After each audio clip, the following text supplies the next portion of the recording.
Hello, Ibrahim. Thank you so very much for joining us for this Los Altos residents interview of all the candidates for the 2024 City Council election.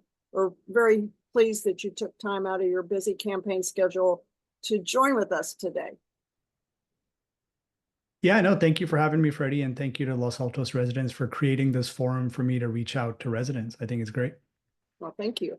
Well, let me start off with the first question. Why do you think you're qualified to be a city council member? And specifically, how do your qualifications make you competent to run the city of Los Altos? Yeah, so before I jump into even qualifications, I'd love to make an opening statement and tell the audience a little bit about myself. So I'm Ibrahim Bashir. I'm nearly a decade-long resident of Los Altos, and I can honestly say it's the best community I've ever been a part of. Whether it's the legacy of the apricot orchards that give our neighborhoods a distinct character, or the quality of our public schools that set kids up for the future, it's an amazing place to raise a family. And it's why my wife and I actually chose to move here, build a home here, and raise our kids here. It was a very conscious decision. And so I think there's a lot in this city to be proud of. And it's important to me to be a part of the fabric of the community that I'm a part of. And I've done that in a variety of ways over the last decade. I was a track coach for the Junior Olympics for Los Altos School District. I was part of the technology committee at Covington Elementary. And I was actually on the Library Commission and the chair of the Library Commission for a period. And so I've seen firsthand how petty politics and bureaucracy can bog things down. And all people really want, all residents really want, what I hear from them when I go door to door is simple quality of life improvements. And I think those things can get wrapped around the axle and get overcomplicated in a way. And I want to get back to focusing on that mission. I think city government is a service that should work for our residents and for all residents and deliver high quality results. And that's something I have a lot of experience with. I've been building products for people for over 20 years. I've worked at some of Silicon Valley's most iconic companies, and I even have experience with the public sector. I mentioned the Library Commission experience earlier. I've worked with the Center for Disease Control in the past to actually build a pandemic monitoring software that was in use today. So I'm pretty confident that I can apply my track record of strategic planning and disciplined execution to city council and actually help reaffirm the faith of everybody that city government is here to work for them and to do so in a common sense, disciplined, and high quality way. Okay, thank you, Ibrahim. So, would yeah, you so like to go forward? Yes. Yeah. So to answer your question about qualifications, I think the most important qualifications for a city council member, especially at this juncture in our city, are one, displaying common sense, two, clearly prioritizing among the myriad of issues that we face, and three, engaging the community through every means necessary. We have to meet residents where they are to hear their voices, hear their ideas, hear their opinions, and incorporate them into our plans moving forward. As I said, I've got over 20 years of experience in business and technology, actually building products that people are delighted by. And you don't delight people by accident. You do it by actually listening to them carefully, thinking thoughtfully about their problems, actually hearing the things they're not even saying, and then iterating to build an amazing experience. And I've actually done that by collaborating with people with diverse backgrounds, multidisciplinary thinking, actually getting them to agree on a common goal and march in the same direction. And I think that's the juncture Los Altos is at right now. When I think about the problems we're actually faced with as a city, it's obvious we need a clear, high-level strategic plan and disciplined execution and collaborative decision making that involves all the residents of the city. Some of the challenges that are top of mind for me on the public safety front, we need to up our emergency response game. We need to build new facilities for the police and firefighters. We need to actually revisit our crossing guard program. We need to improve bicycle safety for the 1,000 kids that are commuting to school every morning. With housing, we have state mandated quotas that we need to meet. And we did move forward with passing a housing element, but we actually need to get going on building these units. Otherwise, we're risking fines from the Attorney General and we're risking state involvement in what gets built where, right? Another one for me is climate change. We need to aggressively start implementing the Climate Action and Adaptation Plan from 2022. And we can be a leading city in the region on taking action on climate change, electrification of building, and just streamlining the permitting process for residents who are trying to move towards electrification and take advantage of federal grants. And then lastly, with our downtown, we have the potential for something more vibrant that serves residents and families of all ages and sizes because our city's demographics are shifting. And we have a downtown vision plan from 2018 that's barely gotten off the ground. And so I think it's time for our city to tackle a lot of longstanding issues. And I think you need steady, common sense leadership to actually navigate it. Again, I have a strong track record of organizational leadership and getting things done. And I've worked at some of the most intense organizations and complex companies that you can imagine. And so I'm confident I can do that. And I'll just share an example of the type of stuff that gets overcomplicated, but is really a simple issue.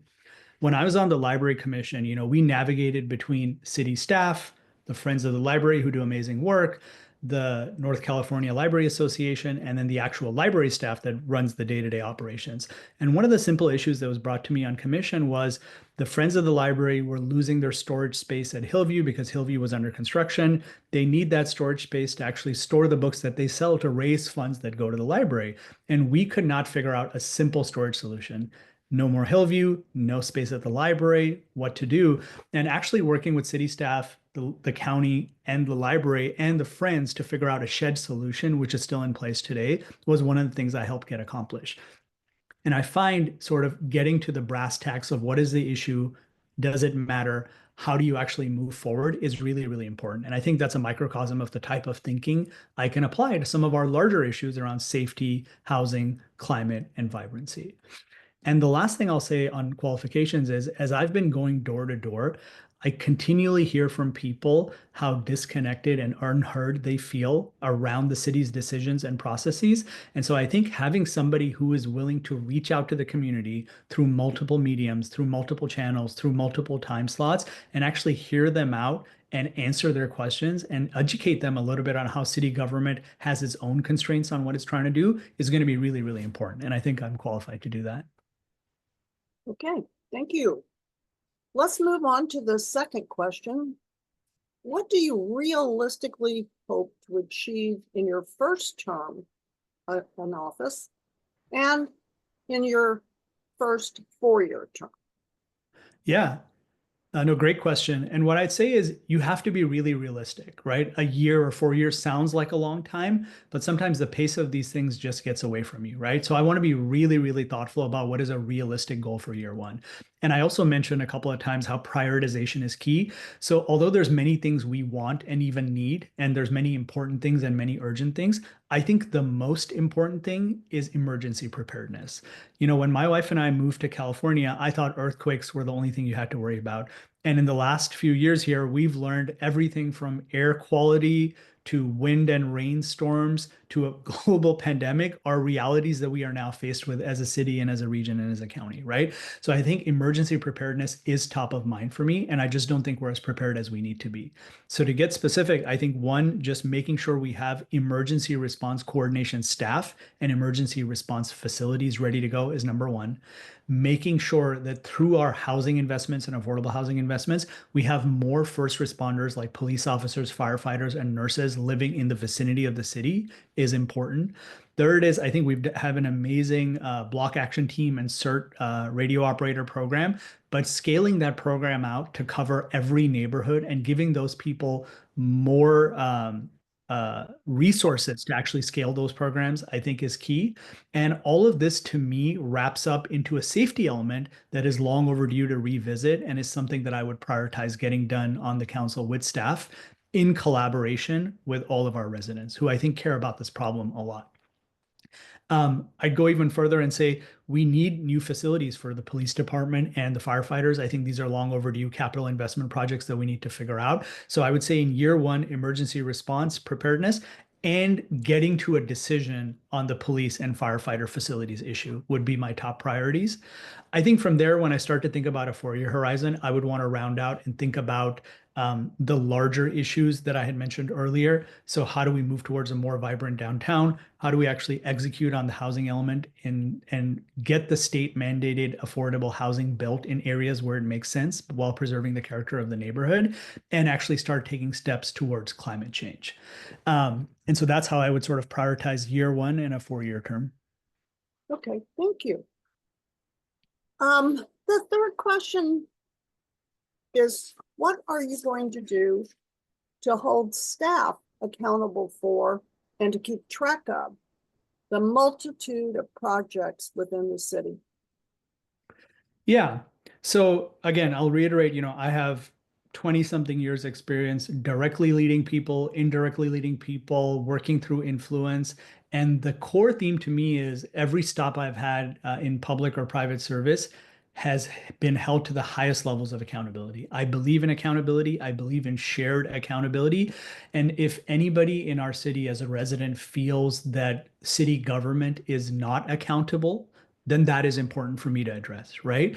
Whether it is reality or whether it is a perception, I think even a perception is dangerous. And so I think making sure accountability gets addressed is paramount for me. Now, in my experience, whenever people feel like there is a lack of accountability, what's really going on is either the people who are being held accountable haven't got their priorities straight, they're not clearly staffed, resourced, or budgeted to do the things they're being asked to do, or they're running into roadblocks and somebody needs to help clear the way. So that's how I would approach it is, do we actually have clear and thought through priorities, or are we trying to do too much at the same time? Do people actually have the budget, the staff, the training, and the resources to pull off the ambitious goals we're giving them? Or are they sort of, entering an arena where they're sort of not really qualified to aggressively get something done? And do they have transparency and accountability to the people they're ultimately accountable to?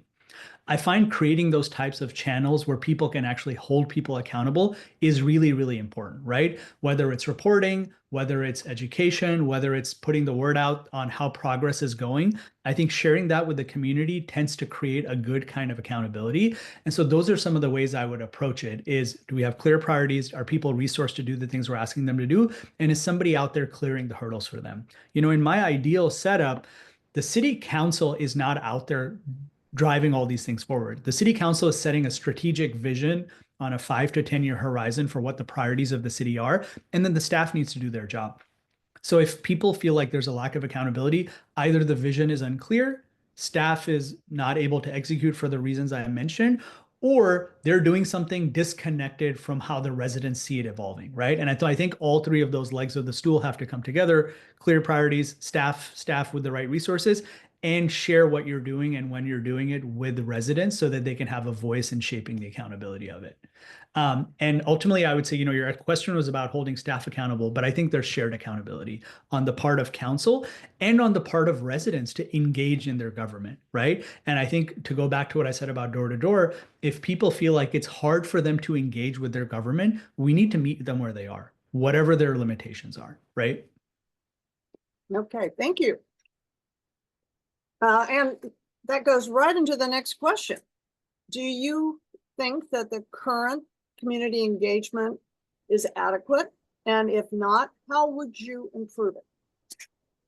Well, I have a very short and sweet answer for you. No, I don't think it's adequate, right? I mean, I have knocked on thousands of doors in Los Altos at this point. I've been going door to door canvassing since April, and hundreds of people have told me they don't understand what city staff and government are accountable for. They don't know how to have their voice heard. They don't feel like they're seen. They raised an issue that was never addressed.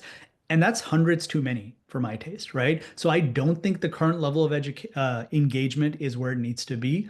What can we do about it? Look, I want to live in a city where the collective horsepower, manpower, and willpower is all directed together to solve our problems. And I think at times we're kind of working at odds or sort of misaligned on what our priorities are.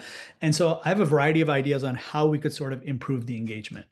I think number one, when I go door to door, I get a very direct, raw pulse on what are the problems of the day and the quality of service issues. Why can't we do that more regularly? More walks by council members and city staff to actually hear from the resident on the ground what's going on, right? I mean, half the time I don't even have to knock on the door. I'm just walking around and people are walking their dogs or walking their kids or out for a jog, and I'll just stop and chat with them and they'll tell me what's top of mind, right? I think so much of civic engagement comes down to, are people willing to educate each other and collaborate, right? So I think that's a simple thing we can do. I think city staff, to their credit, or sorry, city council has done some good things. For example, office hours, I think, are a great way outside the formal biweekly city council meetings to hear from residents. Why can't we do more of those office hours? Why can't we do them with larger frequency? Why can't we do them in different locations around town? Because there's a lot of residents who have their own constraints about attending those office hours or attending city council meetings in person, right? There might be health issues, they might be elderly, they might have kids they got to take care of, they might be commuting from work. I myself commute to the city a couple of times a week, and I know it's hard to get around and be available at all sort of at the times where things are being discussed and decided, right? So I think giving people more flexibility would be really, really good. Another really simple idea is we don't have an ombudsman process. Like just a person who's answering a phone saying, hey, you got a fire hydrant that's leaking, or you got a pothole that's causing problems, or there's a tree that fell into the yard, right? Eventually word gets around and it gets addressed, but it might be too slow, right? To me, the time between issue being raised and issue being resolved is a metric we should think about, right? And so I think an ombudsman is an idea, but we're living in the 21st century. It doesn't even need to be a full-time person. It could be a simple website where people can file a ticket that gets routed to the right department, right? Or it could be a hotline where people call and highlight these issues. And so I think there's a lot of really, really simple ideas we could do. The last thing I would say is, when it comes to engagement, let's say we do some or all of these ideas. Qualitatively, you might feel like things are getting better, but I'm coming from a world where we measure things quantitatively, meaning you set ambitious goals, you have targets that you're driving towards, but you have a clear measure of success. I don't know that we have a clear measure of community engagement. Like, how do you measure the temperature of community engagement? I think having a discussion around what that looks like, whether it's a survey or some sort of ad hoc metric that we come up with, and saying, okay, this is what it's at. This is what a great thriving city should be at. What are the things we can do to get there, right? And I think measuring that regularly, taking the pulse and the temperature, and sharing that with people, I think would be great, right? So those are some of my ideas for improving engagement. But the short answer is, I don't think the engagement is where it should be, because I want zero residents feeling like they're unheard or unseen, or their ideas are not incorporated. Okay, thank you. So the last question, Ibrahim, is a current issue that's getting a lot of attention these days, and was discussed at City Council a little while ago. And the question is about parking plazas 7 and 8.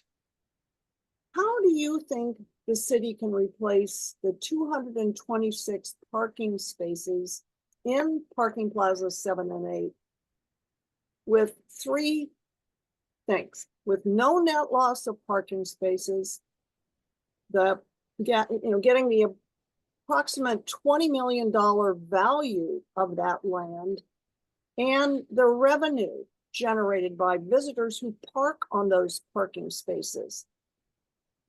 Yeah, I guess maybe it helps to start with why are Plaza 7 and 8 in question at all, right? I think if you look at our most recent housing element, right, which is a step towards meeting those state mandated housing development quotas and affordable housing quotas, 7 and 8, which are city-owned parking lots, were designated as areas to explore for new development. So that's why they're in question, right?